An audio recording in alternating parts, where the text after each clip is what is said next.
আল্লাহ আমার রব, এই রবি আমার সব। আসসালামু আলাইকুম রহমতুল্লাহি ওবরাকাতু। মোজার ওপর মাসহ করার দ্বিতীয় পর্বে আপনাদের সামনে হাজির হয়েছি। যদি কেউ উল্টো মাসহ করে, অর্থাৎ পায়ের গোড়ালি থেকে শুরু করে পায়ের আঙ্গুল শেষ করে, তাহলে জায়েজ হবে, কিন্তু তা মোস্তাহাবের পরিপন্থী হবে। তদ্রূপ যদি দৈর্ঘ্যে মাসহ না করে প্রস্থে, তাহলে জায়েজ হবে, মোস্তাহাবের পরিপন্থী হবে। যদি মোজার তলায় বা গোড়ালিতে বা আশেপাশে মাসহ করা হয়, তাহলে মাসে শুদ্ধ হবে না। মাসালা, সম্পূর্ণ আঙ্গুল ব্যবহার না করে যদি শুধু আঙ্গুলের অগ্রভাগ ব্যবহার করা হয় আর আঙ্গুলগুলো খাড়া করে রাখা হয়, তাহলে মাসেও জায়েজ হবে না। মাসালা হচ্ছে আঙ্গুলের পেট দিয়ে মাসে করা মোস্তাহাব, তবে আঙ্গুলের পিঠ দিয়ে মাসেও করলেও না জায়েজ হবে না।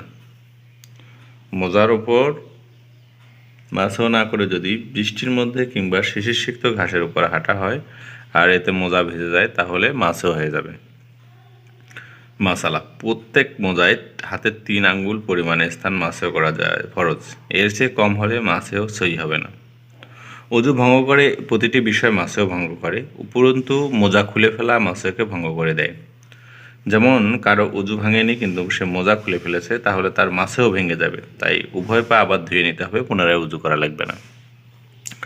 সুপ্রিয় প্রাণপ্রিয় বন্ধুরা, এরপরের এপিসোড নিয়ে আপনাদের সামনে হাজির হয়ে যাব। আপনাদের প্রশ্ন জিজ্ঞাসা থাকলে আমাদের কমেন্ট বক্সে করতে পারেন।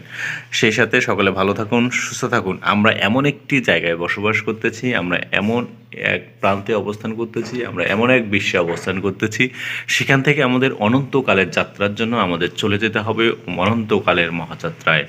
প্রাণপ্রিয় ভাইয়েরা, আসুন আমরা সেই কাজের প্রস্তুতি নিই যেখানে আমরা অনন্তকাল রব, অনন্তকাল অবস্থান করব।